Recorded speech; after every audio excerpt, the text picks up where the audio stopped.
I have to definitely try to mess around with this because I could see how this little feature could fly under the radar, but like just this beats mode plus this is like so neat.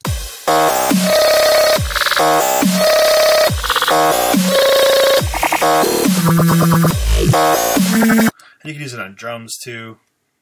So this could be cool. This is gonna be cool. But even the other ones like tones, I was getting these weird harmonic things.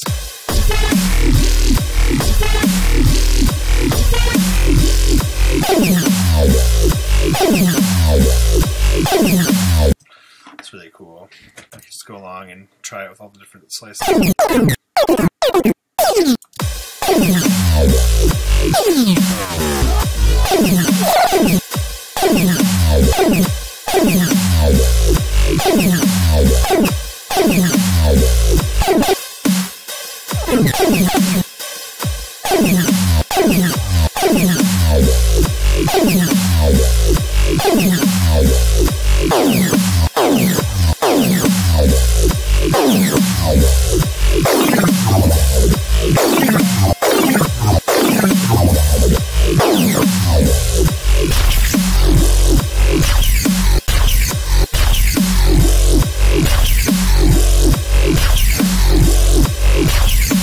That's really cool too. So there's a lot of just cool experimentation to be done with this, and I have a feeling that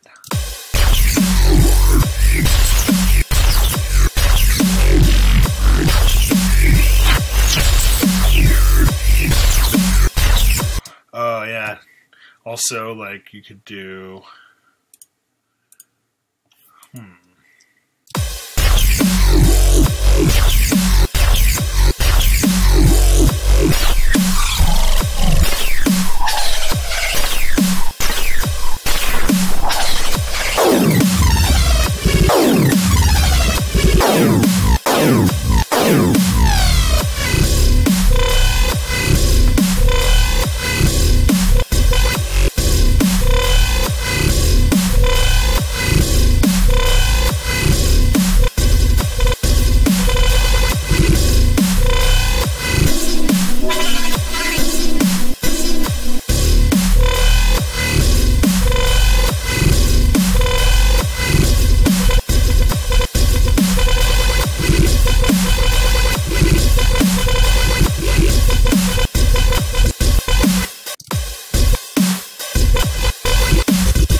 yeah, I could do that all day, but I won't. So I just wanted to, I guess, finish up by saying,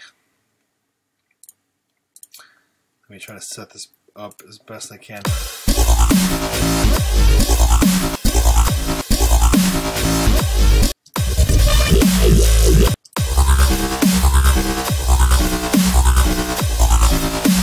Alright, so something else I've done here, which is really cool, is you can automate this transpose. Now, it'd be really cool if somehow I could play keys on the keyboard and control the notes of the things being played back, but with some other control, be able to change the slice. And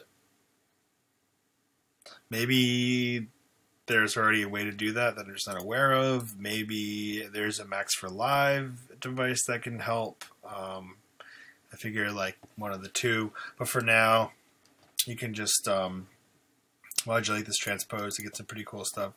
So you can just take like one little section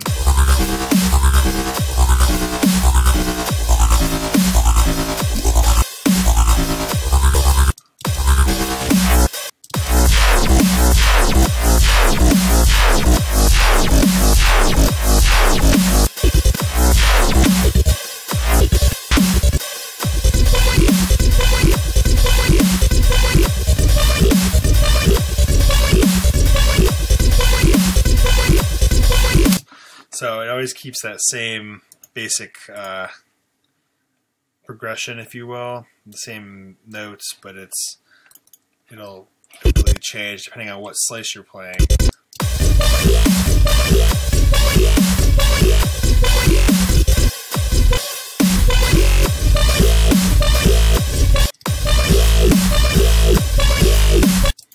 So that's pretty crazy.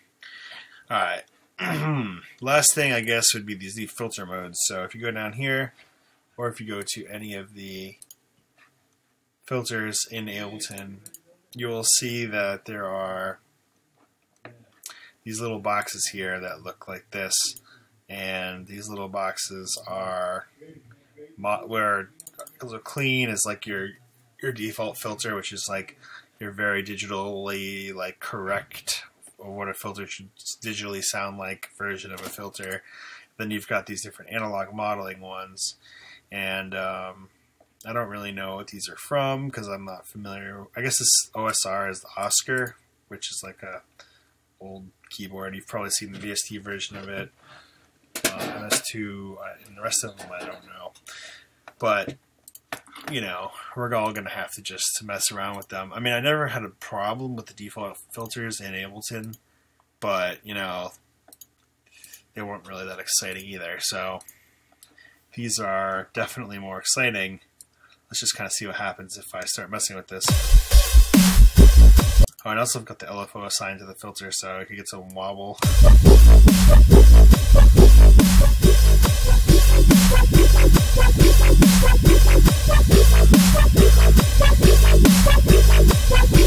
So you can see there's two different slopes. You do 12 or 24, and of course 12 is more gradual, 24 is more sharp, and which is like, that's the number of decibels per octave.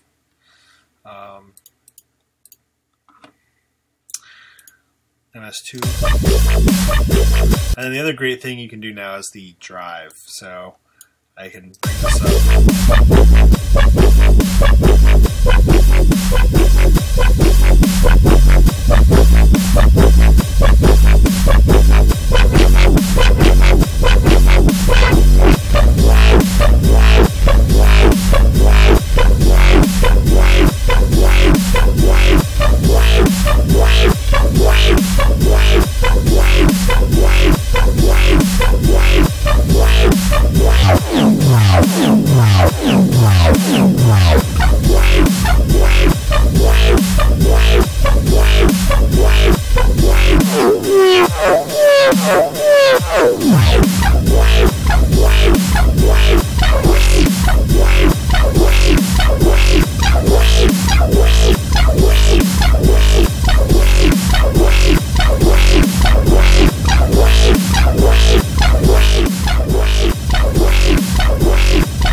You'll notice that the band reject and band pass filters only have OSR mode. I'm assuming that's because these original synths that these are modeled after didn't have those types of filters.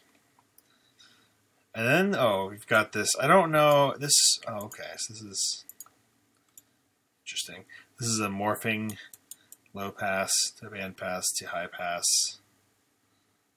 Low pass to band pass to back to low pass. So I actually haven't messed around with this, but this existed already in Sampler. I don't think it, yeah, it definitely didn't exist in Simpler. And now they've also brought it to, I believe, the regular filter. So over here, you've got this mode, and I guess, yeah, the drive turns into morph. So when you're using the morphing mode, it doesn't have the drive control. So, but, you know,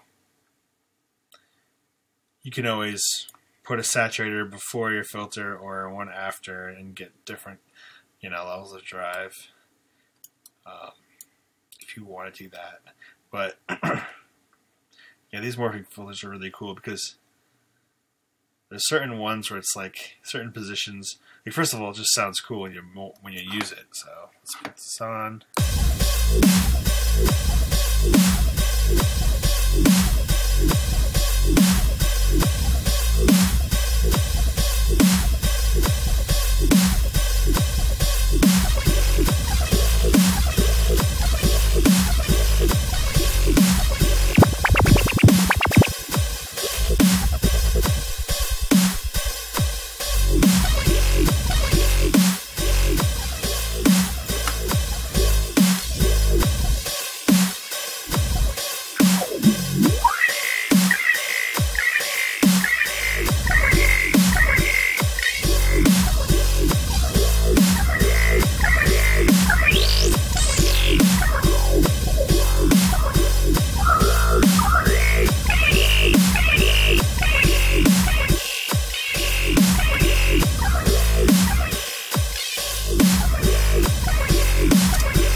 So if you're a fan of filters, which I certainly am, you'll be like really stoked about this update. And if you're a fan of sampling and messing around with samples and just effing up samples and adding crazy envelopes to your samples and messing around with warp modes and stretching out it and seeing how they sound and modulating things, and then this update's for you.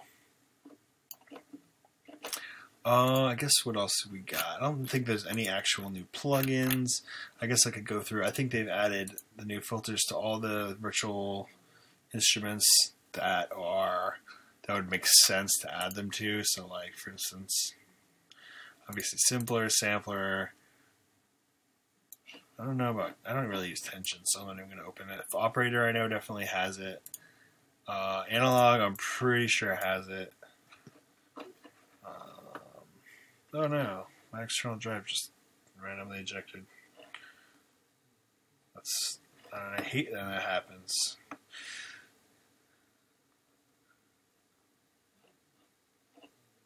Probably shouldn't affect anything I'm doing right now. So, filter. Oh. That's interesting. I guess they haven't added it to this synth. But this already has kind of weird filters, doesn't it?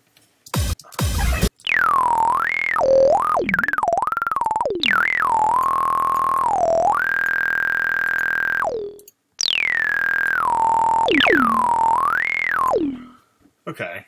But of course, you can always use the auto filter and use Max for Live to set up an envelope follower or something like that and make it into a group. If you have Max for Live, which you should. Now, I actually heard that there's new stuff in Max for Live as well, but it's probably because I don't have the current version of Max. I gotta get that. And then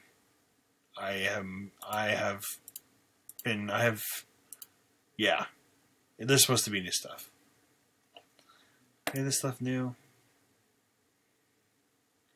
Nah, this is all just like old stuff. This is old stuff. So I'm going to have to get that and see if there's any additional updates.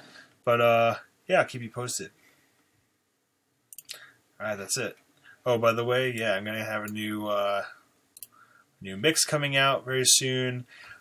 If you've never seen my videos before, check out my other videos. I've got sample packs that are free to download. I'm probably coming out with another sample pack fairly soon with some glitch sounds from the glitch sound design video that I did, and which isn't even out yet, but it hopefully will be up before this video is. And then we've got a bunch of bass sound packs. So put a link to the description, and yeah, that's it. I got a bunch of stuff. Oh yeah, nukage.net.